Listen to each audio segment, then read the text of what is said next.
unless we die here. Not very likely. The first thing we noticed the first night, in fact, is that the countryside is very dark. We do have streetlights, you should know, about a score if I have counted right, but a glow that the city has, that's gone here. The sky is a spectral black, not a midnight blue. And it took a while to get used to the dark, but there was one compensation, the stars. Where I used to struggle to find constellations because so few were visible, now I cannot find them because so many are. I am wrong, there is another compensation, the moon. It has just gone full this past week. Last night, as I worked on my first Christmas Eve sermon and my first church, I looked out on the fresh snow and realized that Clement Clarke Moore was right. The moon on the breast of the new fallen snow gives the luster of midday to objects below. I drove home from church with my headlights out. Try doing that on Lakeshore Drive, even with the street lights on. And it's quiet, not silent, but the sounds here are of nature, not humans. Our ears prick up whenever we hear a car coming down the road. What we usually hear is the sound of the trees, the wind in their branches, and before autumn, their innumerable leaves. In the summer, when we arrived, every owl and loon and jaybird was audible. Now when a hunk of snow or ice falls from the barn roof, we hear it go thud. Compared to the Illinois Central that was 100 yards from our former apartment, there is nothing to hear here. But when we first arrived, the quiet was actually keeping us awake. A few weeks ago during deer season, itself a new experience for us city slickers, we heard the sound of gunshots. Even in evil Chicago, we never heard that. Speaking of deer season, we saw our first deer this year, strapped to a pickup truck with its tongue hanging out. Our town is a check station where game wardens tag them. They set up shop at the gas station, which is next to the dairy bar. That's a New England term for a breakfast diner. And itself next to the package store, another New England term for a liquor store. And all three businesses did land office business that week. We have a new appreciation for the economy of game hunting. Christmas here is different too. For example, there are no Christmas trees for sale. Talk about a city phenomenon. But we have a parishioner who grows Christmas trees. She allowed us how we could come and pick one out for the parsonage. So we went down to do so last week. Her farm is a long ways down the road from the village. No street lights at all there, and even with the half moon and stars overhanging us, the maples and the branches made headlights very necessary, and well, we should have been because a raccoon dashed across the road as we drove. She met us at the door with a saw in hand, and she led us across the road. I thought of Robert Frost's poem about Christmas trees and felt a shiver that here we were 50 miles within his haunts, seeing just the sort of place he saw when he wrote the poem. Asked how big a tree we wanted, she led us to a stand of firs about 4 feet high. These would be city trees a year from now. That made me think about how fast we live our lives and how busily, for the tree we were about to cut might have been planted before we were married, before I began seminary. We did not even know about this place or these people then, and yet here it stood, rising from the ground. Now here we were to end its life in order to celebrate our own. She pointed out this one and that one with a flashlight, her breath billowing in the dark night air. We shivered from the cold, eager to make up our minds. "That one looks just about right, Sally," I said to a woman old enough to be my grandmother. She told me to use her first name, you should know. Wouldn't be right to call her Mrs., she said, because then she'd have to call me Reverend, and that just sounded odd for someone as young as me. "Shall I cut it for you?" she said, bending to the task. "No," I said.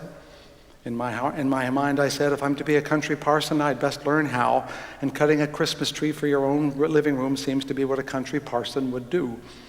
So I brushed away the snow, then I got down on my knees, and the snow melted and came through my pants instantly, making my knees very cold. I turned the saw sideways and started hacking away at it. It took a lot longer than I thought it would, and Sally smiled at my intrepid incompetence, but it was not a smirk. I think she was pleased. Went the extra mile, you might say. The cut was ragged, but the job was done, and we carried our sacrificial limb to the car where we wedged it into the trunk. Thank God for late great Aunt Helen who left it to us. Those 1961 Chevys are enormous.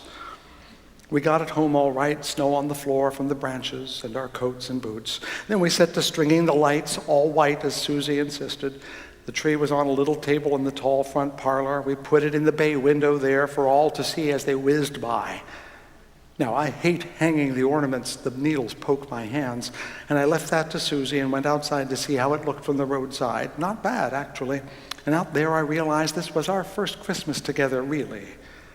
Before this, we had been kind of waiting for life to begin, and here it has begun. Out here in the woods, so lovely, dark, and deep, the lights looked like their own little field of stars. Of course, the sky outnumbered my tree exponentially, and standing there, I thought of how each one of them held a wish from someone somewhere over the centuries. They're twinkling like little mouths, moving too far away to hear, and yet speaking something precious. And when they saw the star, they rejoiced exceedingly with great joy, the story says. Just one star made them rejoice. And here I was bathed in the silver light of millions of them. Frost said that if he could, he would enclose a tree with every letter. I have no trees to send, but enclosed, please find one or more country stars. If they fell out along the way, just look up at night. They're in the upper right-hand corner, twinkling.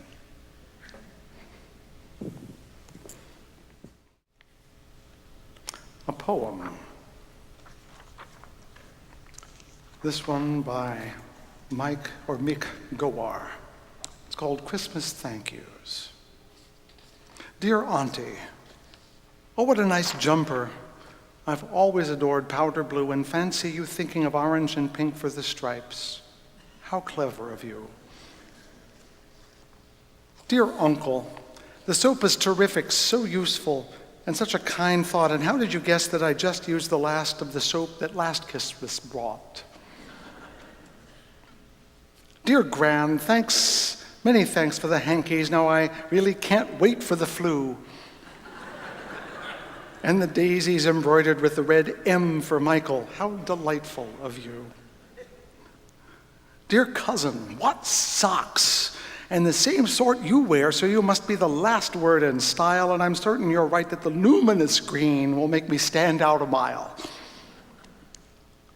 Dear sister, I quite understand it's a risk sending jam in the post, but I think I've pulled out all the big bits of glass. So it won't taste too sharp, spread on the toast. Dear Granddad, don't fret, I'm delighted. So don't think your gift will offend if I'm not hurt at all. I'm not at all hurt that you gave up this year and just sent me a $5 to spend.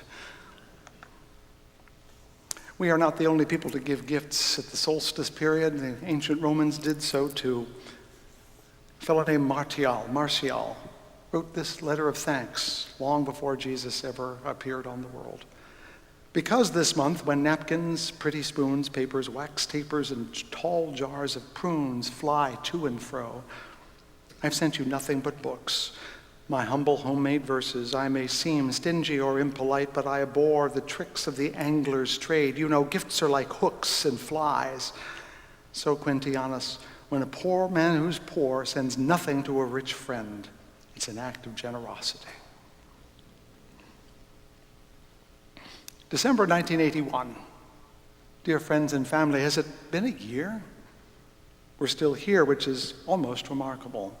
Rural life has a number of challenges we never anticipated. For example, water comes from a well, our well.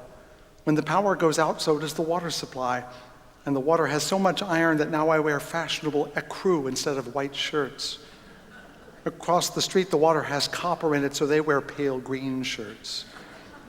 We also have a septic system instead of sewers, and that means visits from the honeydew truck from time to time. He's a church member, though, and so is the fellow who delivers the heating oil. As if to make fun of our parsimonious parson's salary, the price of heating oil went up 30% this past year. Paying the utilities is our responsibility, I know, but a 14-room house built in the 1840s is not weather-tight. Last winter, we shut down all but 4 radiators, the kitchen, the bathroom, the study, and the bedroom. They're not adjacent. So we wore our coats going from room to room. The linoleum hallway was a treat, too, if we forgot to put on our slippers.